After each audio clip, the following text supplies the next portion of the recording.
देश में खरीफ फसलों की बुआई का समय नजदीक आ चुका है, लेकिन इस बार किसानों के बीच सबसे बड़ा सवाल है, क्या समय पर मिलेगी खाद।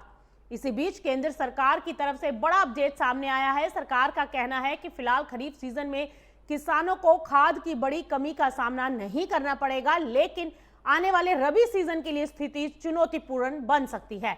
नई दिल्ली में आयोजित राष्ट्रीय खरीफ सम्मेलन में फर्टिलाइजर विभाग के सचिव रजत कुमार मिश्रा ने राज्यों को साफ संकेत दे दिया है कि फर्टिलाइजरों का जरूरत से ज्यादा इस्तेमाल रोका जाए और ये सुनिश्चित किया जाए कि खाद केवल कृषि कार्यों में ही उपयोग हो।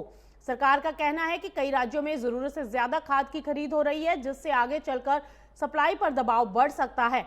दरअसल वैश्विक हालात अब भारत की खाद सप्लाई पर असर डालने लगे हैं और पश्चिम एशिया में बढ़ते तनाव और हॉर्मुज में जहाजों की आवाजाही प्रभावित होने से भारत को आने वाली कई अहम फर्टिलाइजर खेप फंस चुकी हैं।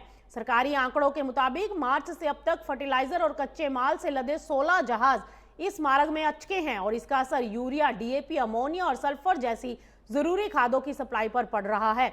हालांकि राहत की बात यह है कि कुछ जानकारों को उम्मीद है कि चीन द्वारा फर्टिलाइजर निर्यात पर लगी रोक से ढील देने के बाद वैश्विक बाजार में सप्लाई सुधर सकती है, जिससे भारत को भी कुछ राहत मिलने की संभावना है। अब बड़ा सवाल यही है कि क्या खरीफ में फिलहाल राहत के बाद रबी सीजन में खाद संकट गहराएगा और क्या सरकार समय रहते सप्लाई चेन को मजबूत कर पाएगी। फिलहाल किसानों के लिए सलाह तो यही है कि जरूरत के हिसाब से ही खाद खरीदें, ताकि आने वाले समय में किसी तरह की कोई भी कृत्रिम कमी की स्थिति ना बने।